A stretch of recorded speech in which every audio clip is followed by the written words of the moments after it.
Assalamualaikum warahmatullahi wabarakatuh.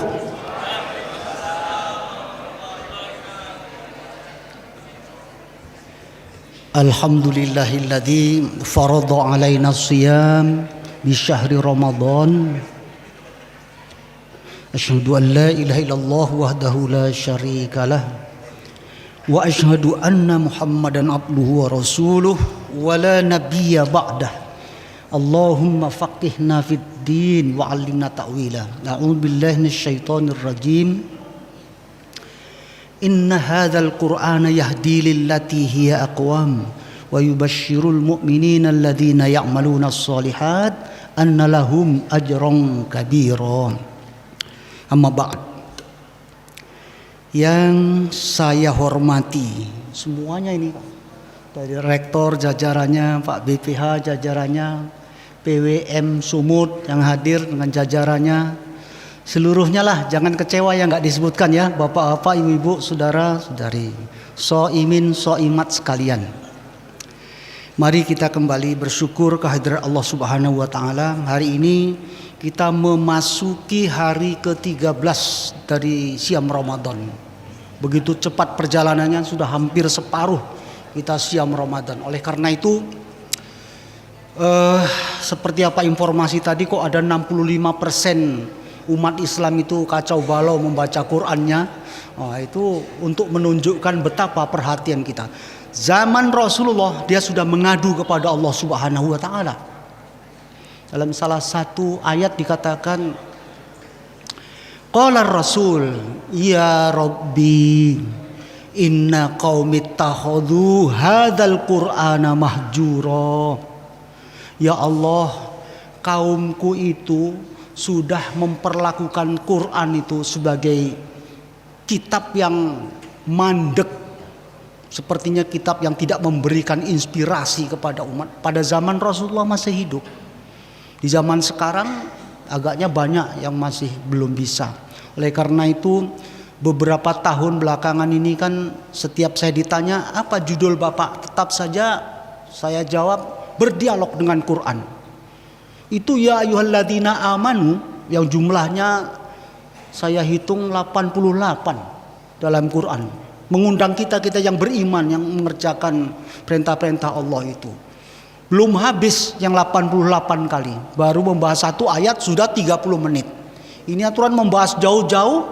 Saya sudah persiapkan 3 surah. 3 surah saya persiapkan. Waktunya 30 menit. Pertama surah Al-Kahfi 65 sampai 82. Surat Al-Kahfi lagi 20 dan seterusnya. Dan surah An-Naml sudah saya pilihkan. Apa bisa 30 menit ini? Nanti kalau lebih ya ditutup saja dulu baru tanya jawab, katanya begitu. Insya Allah. Langsung saya ambil dari apa ya? Surah Al-Kahfi lah dulu.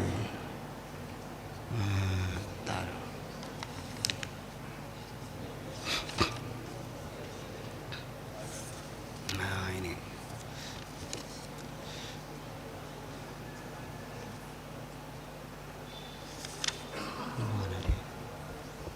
Loh, kok lain ini? Begini saja saya singkat-singkat, mengingat dibatasi waktunya, nggak nyaman saya itu. Yang paling banyak berdialog dengan Allah itu Nabi Musa. Makanya dia digelari dengan kalamullah. Banyak kali ngomong dengan Allah. Dan ternyata di dalam Quran bukan Nabi Muhammad yang terbanyak itu dipaparkan. Untuk menunjukkan kalau Nabi Muhammad banyak dipaparkan, orang akan tunjuk egois sekali kawan tuh. Tapi justru Nabi Musa. Di antara fragmen ini saya ambil ya. Dalam sebuah perjalanan Nabi Musa dapat informasi karena dia merasa kuat, gagah, ya sebagai manusia itu merasa supernya ya ada gitu kan. Allah mengajari dia, itu di negerimu masih ada orang hebat dari kau itu. terperangah dia. Masa? Cari. Ketemulah dengan orang sangat sederhana. Tapi ayatnya kok saya cari-cari nggak dapat ini. Di Kahfi. Ini dia. Ada. Fawajada abdan min ibadina atainahu rahmatan min indina wa 'allamnahu min ladunna ilma. Musa pun ketemu dengan orang itu. Singkat cerita, ininya orangnya yang katanya hebat. Percaya nggak percaya dia? Mulailah nanya, Pak, boleh saya mengikuti Bapak? Orang itu nengok wajahnya Musa. Potonganmu nggak akan sabar. Ngegelegak Musa. Dia sudah membunuh orang ini, membunuh satu orang dia udah bunuh dia. Ya entah Nabi waktu itu entah belum, tapi udah bunuh orang. Kan riwayat Isa sejak lahir di istana Fir'aun kan panjang sekali kan. Nah, ini fragmen yang lain ini. Terus dijawab oleh Musa sendiri. Kau kan belum tahu aku kok ujuk-ujuk jengkalin orang gitu loh. Bahwa kamu tidak akan sabar mengikuti pelajaran yang aku bawa. Lalu Nabi Musa bersumpah, insya Allah aku sabar dengan itu. Satajiduni insya Allahu sabiron wala silaka amro. Gak akan berbuat macam-macam lah dengan engkau. Baik. Syaratnya ada. Jika kamu mau ikut aku, jangan tanya-tanya dulu. Sebelum semuanya akan kuungkapkan belakangan. Ingat itu. Udah. Jalanlah orang ini. Fantolako. Tak lama kemudian sampai ke tepi pantai. Di situ ada keluarga yang membawa sampan di pinggiran mencari-cari ikan sebagai nafkah. Orang ini datang membawa benda tajam, mendatangi sampan, dibolongi langsung. Musa berteriak, apa pekerjaan bapak ini? Ini sampan bagus, milik orang saleh, kok dibolongi? Ku kate juga ape. Ku bilang apa? Kau tak akan sabar ikut aku katanya. Maaf aku Pak kalau begitu katanya. Oke lah katanya. Satu ya kan? Belum apa-apa udah protes. Ayatnya berkata, qala alam akul innaka lan tasti'a ya sabra.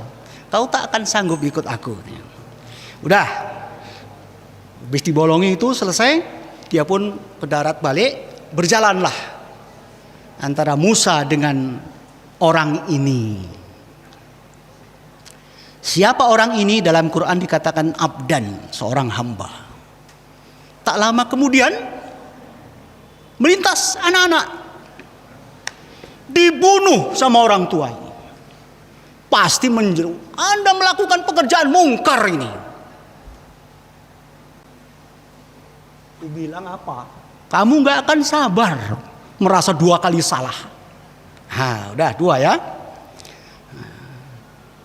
Lalu baiklah, kalau ketiga kalinya kau masih kayak ini juga, jangan sahabati aku lagi. Disitulah kita berpisah. Baiklah, janji. Yang ketiga, jalan panjang, melewati kampung, haus, lapar datang. Minta minumlah kepada penduduk kampung nih, kenapa katanya. Tak satu pun rumah mau memberikan air, apalagi makanan. Lapar pun meninggi. Sampai ke penghujung kampung, orang tua ini mengajak Musa pula itu. Ada sebuah tembok rumah miring mau jatuh. Ayo kita luruskan ini tiang. Nanti kalau jatuh kan jatuhin orang. Kalau Musa bilang kan jatuhin mampus lah. Penduduk kampung ini begitu pelit, tak peduli dengan tamu. Kan itu kan. Lalu orang tua ini mengatakan, ini merupakan perpisahan antaraku dengan kamu. Sudah 3, kamu tak lulus. Baik, sebelum kita berpisah, ku ceritakan dari awal ya. Karena selama ini Musa kan merasa super itu pastilah gitu dia. Karena dia kuat, gagah, mungkin merasa ditunjuk nabi. Mungkin dari situ dia sudah mendapatkan isyarat ke pinggir bukit Sinai mendapat wahyu. Kemungkinan sudah juga dia. Jadi dia menjadi nabi itu merasa nabi gitu.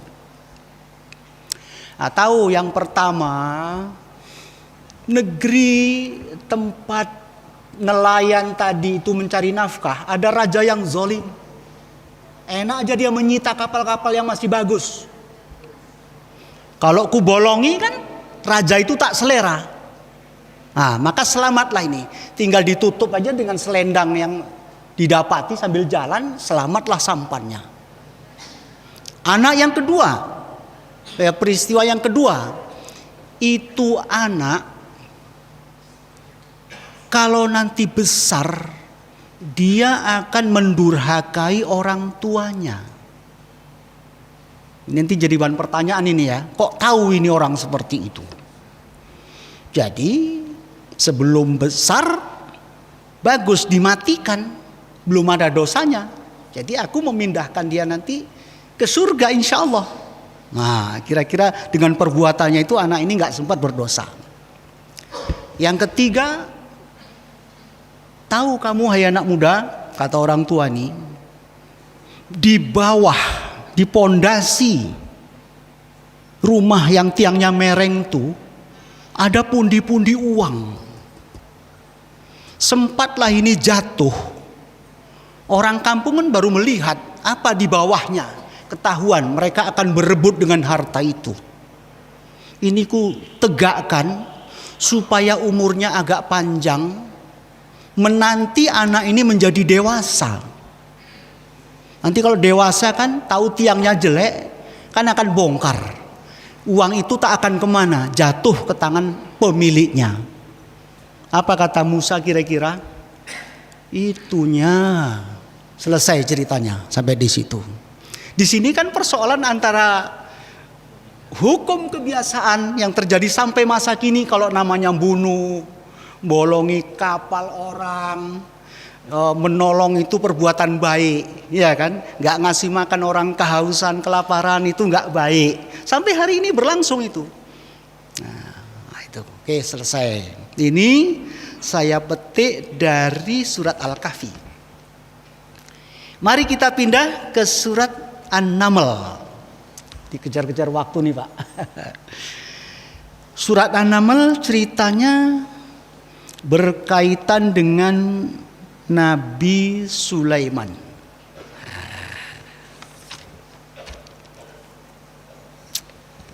Suatu hari Nabi Sulaiman memeriksa barisan pasukan.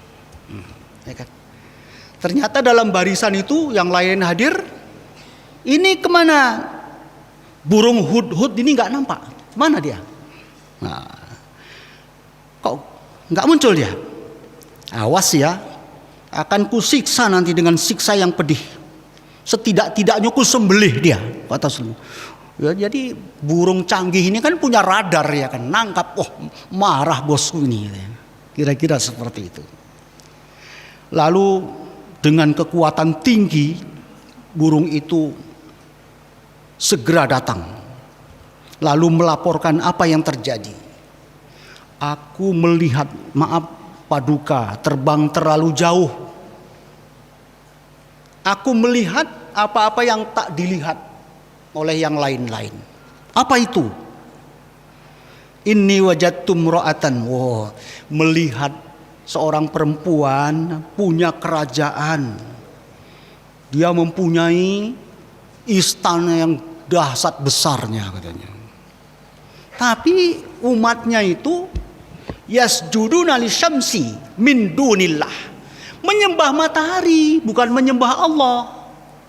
Ah, ini mungkin nenek moyang bangsa Jepang kali itu. Kalau dalam silakan ditelusur ini kan. Wallahu a'lam bishawab. Dan katanya wa zayyana lahumus syaitanu a'malahum. menyembah matahari itu dihiasi dengan perbuatan-perbuatan indah, sehingga mereka tekun menjalankan ibadahnya itu. Nah, mereka tidak mendapat petunjuk. Nah, betul, dalilmu kuat, yakin si burung karena melihat langsung. Kirim suratku ini. Innahu min Sulaiman wa innahu bismillahirrahmanirrahim. Kau tengok nanti apa reaksi orang tuh. Sang burung terbang secepatnya. Dijatuhkannya, dipantaunya katanya. Wow. Lalu apa?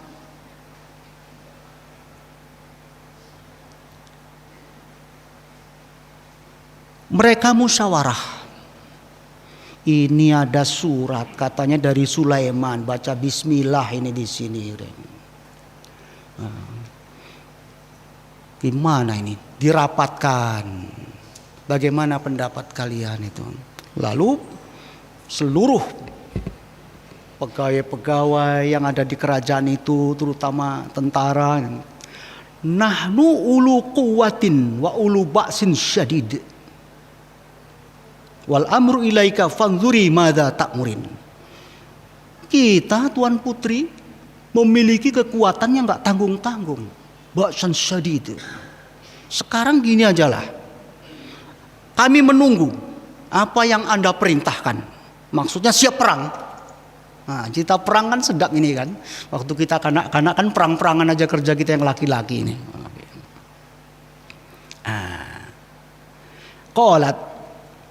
Tapi ratu ini berkata, betul kita punya kekuatan yang luar biasa. Tapi ingat itu raja-raja kalau memasuki suatu negeri,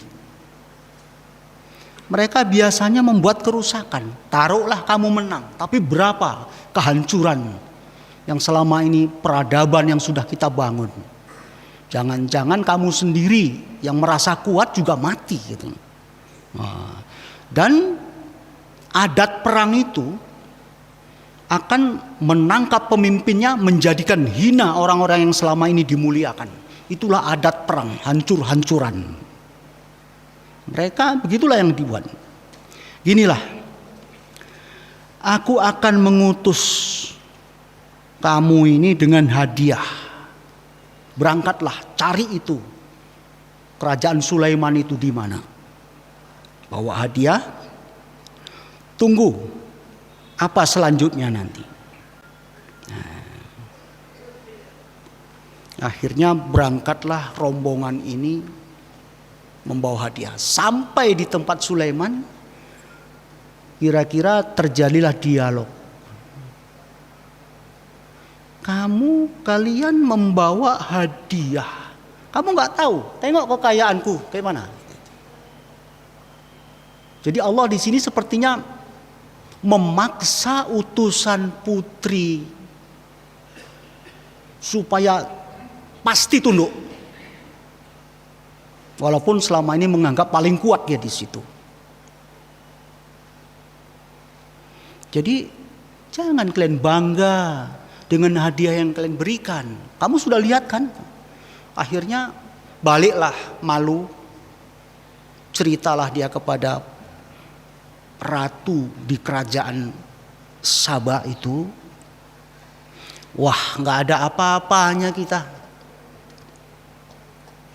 Sekarang aku sendirilah berangkat. Akhirnya berangkat bersama dengan pembesar-pembesar. Nah, kita tunggu. Tuan putri bersama pembesar-pembesar sedang berjalan menuju kerajaan Sulaiman. Ini terpantau oleh radar di kerajaan Sulaiman. Kita pindah ke istananya Sulaiman, lagi ngapain orang tuh katanya. Juga musyawarah. Ini orang tuh datang kemari nih di jalan. Entah berapa lama, nggak diceritakan oleh Quran. Sekarang gini, siapa di antara kalian yang bisa mengangkat istananya itu? Jejerkan dengan istanaku dekat sini katanya. Langsung tunjuk. seorang yang memiliki kekuatan, tentu dari kalangan jin. Kapan siap? Sebelum Paduka berdiri dari tempat, sudah siap.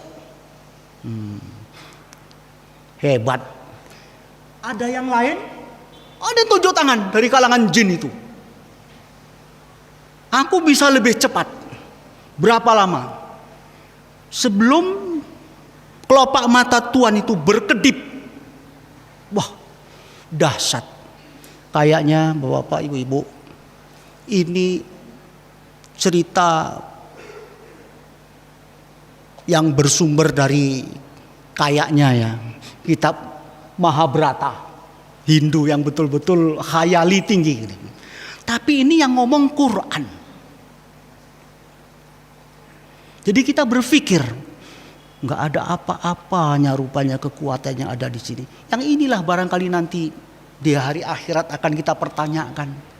Yas'alu ya apa di juz 30 apa? Juz 30 apa bunyinya awalnya itu? Amma yatasaalun, saling mempertanyakan apalah mereka itu. Nanti kita begitu. Banyak sekali hal-hal yang akan disingkat tapi nggak di sini. Wah itu.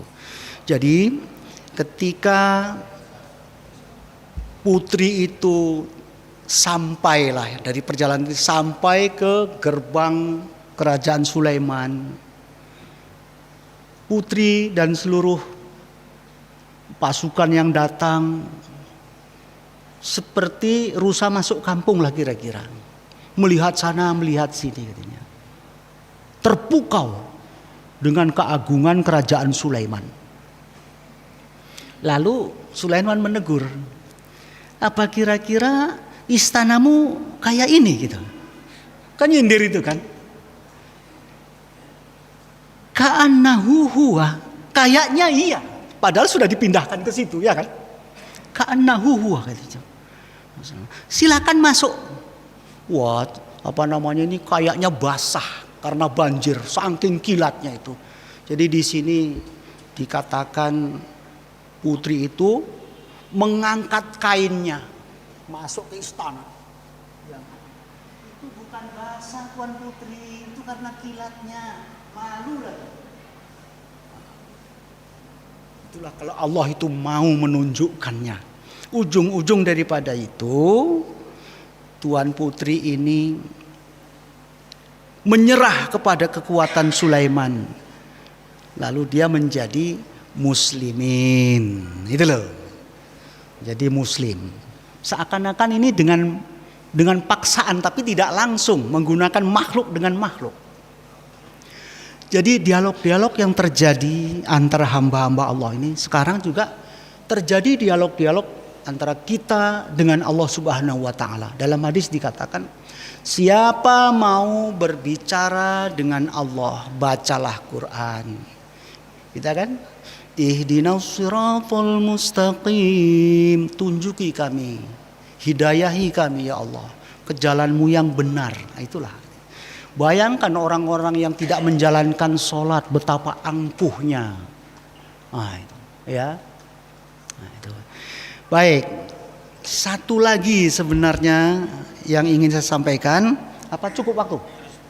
Wah, alhamdulillah. Ya 20 dari Al-Kahfi, boleh disimak itu di situ.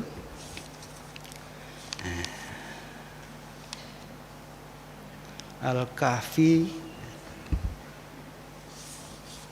20.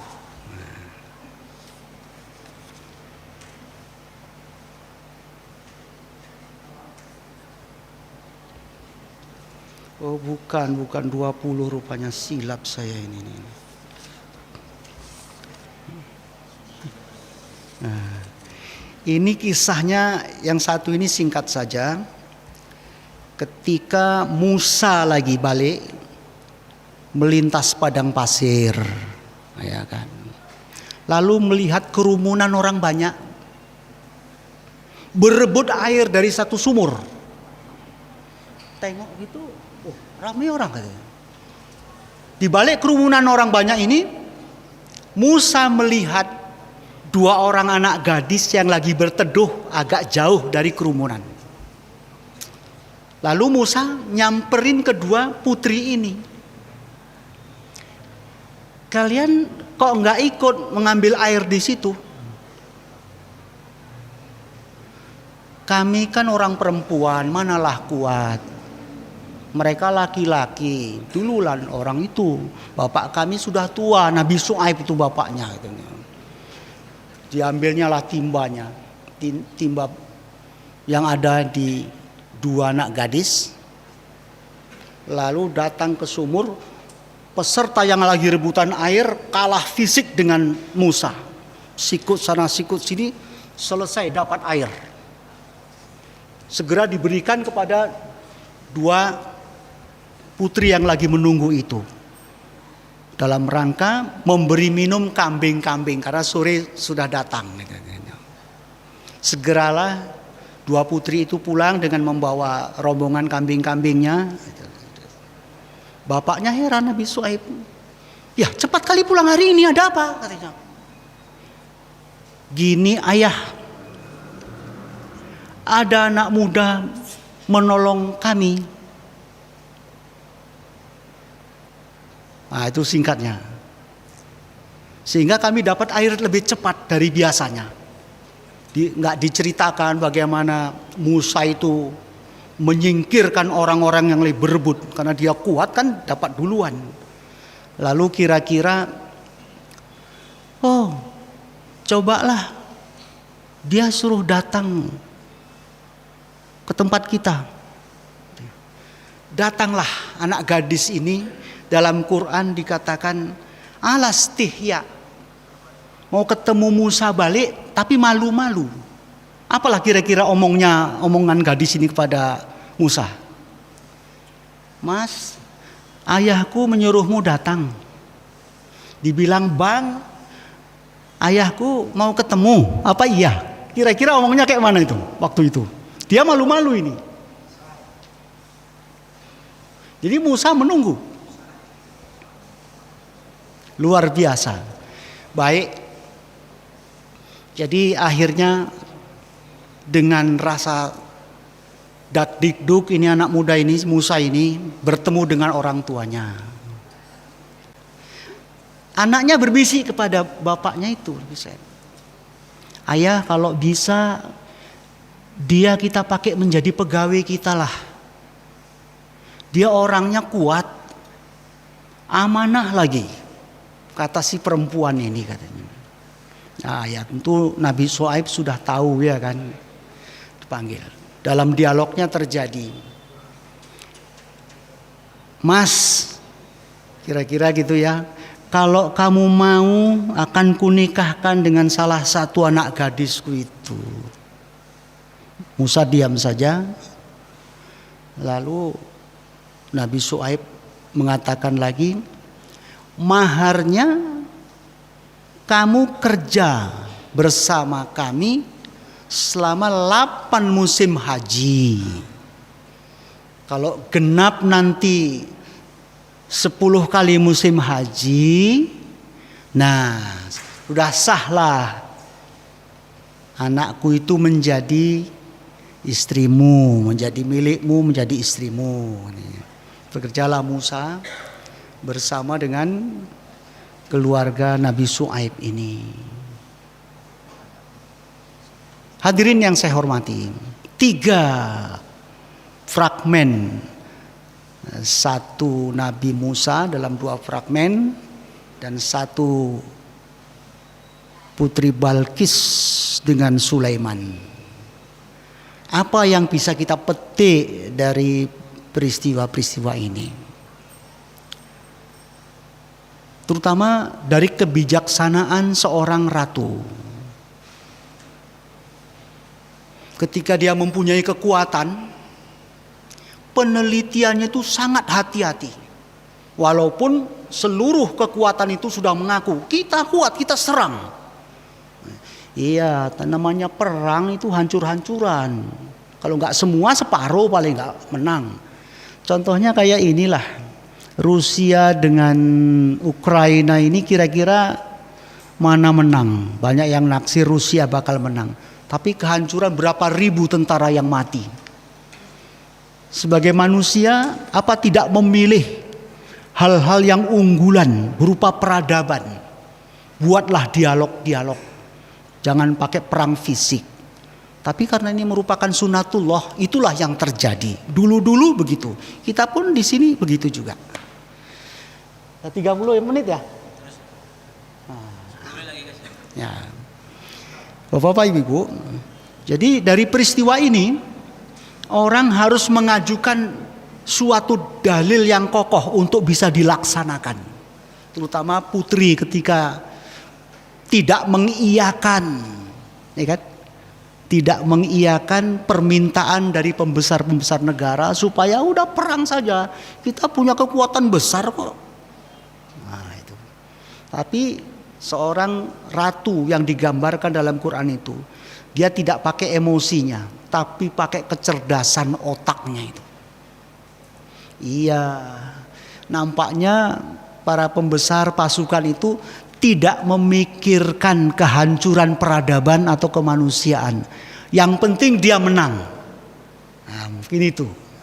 Sementara putri yang dikisahkan dalam Quran ini, cobalah berdialog dulu secara baik-baik. Jangan-jangan di situ ada sebuah keunggulan yang kita sendiri tidak tahu. Banyak dalam kehidupan ini hal-hal yang kita sendiri merasa unggul, merasa menang, merasa benar gitu. Tahu-tahu ketika dihadapkan dengan persoalan sesungguhnya, terjadilah penyesalan-penyesalan yang besar. Nah itu ya.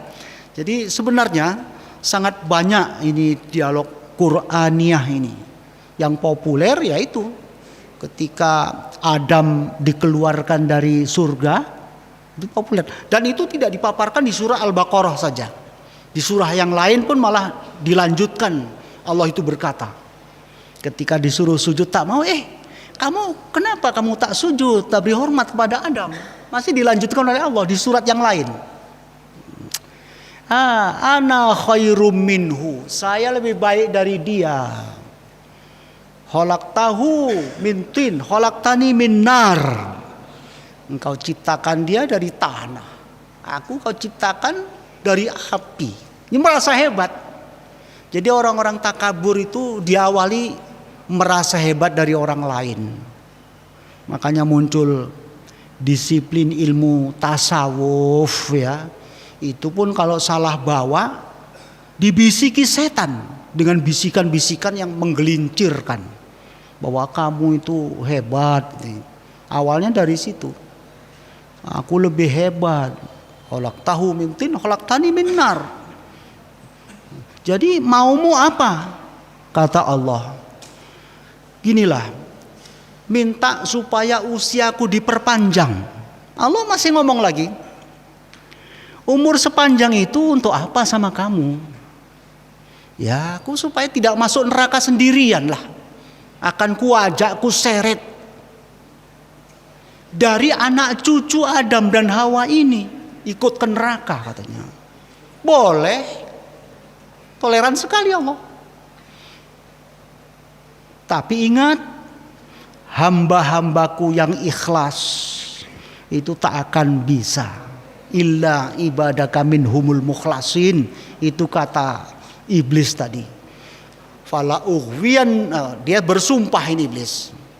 Demi keagunganmu ya Allah, wa bi'izzatika fala ughwiyannahum ajma'in. Akan ku gelincirkan semuanya itu, ku goda semuanya. Illa ibadaka minhumul mukhlasin. Kecuali hamba-hambamu yang bersih, yang ikhlas. Maaf, gak ada pintu masuk. Tapi semuanya tanpa kecuali kena yuwaswisu fi sudurin nas. Makanya penyakit yang ujub, riya, takabur itu musuh batin kita yang paling menyeruak dalam hati. Oleh karena itu di dalam bulan yang penuh keistimewaan ini, mari kita rehab kembalilah. Kalau dulu-dulu ibadah kita itu pas-pasan, perhatian kepada Quran kurang dan yang lain-lainnya itu ya serba pantas-pantas begitulah. Coba ditingkatkan syiddahnya, keseriusannya itu dalam hal membaca Quran. Nah, kalau selama ini 1 lembar, coba belakangan coba ditingkatkan beberapa halaman. Kalau selama ini sudah hampir 1 juz, nah begitu meningkatkannya. Bapak-bapak, ibu-ibu, saya itulah bahasa yang bisa saya pilih. Nah, jadi untuk lebih menyegarkan pengajian ini, sudah bisa lah ya kita masuk ke tanya jawab ya. Nah, ada waktu kurang lebih setengah jaman ya. Nah, jadi Bapak Ibu, terima kasih atas perhatiannya semua.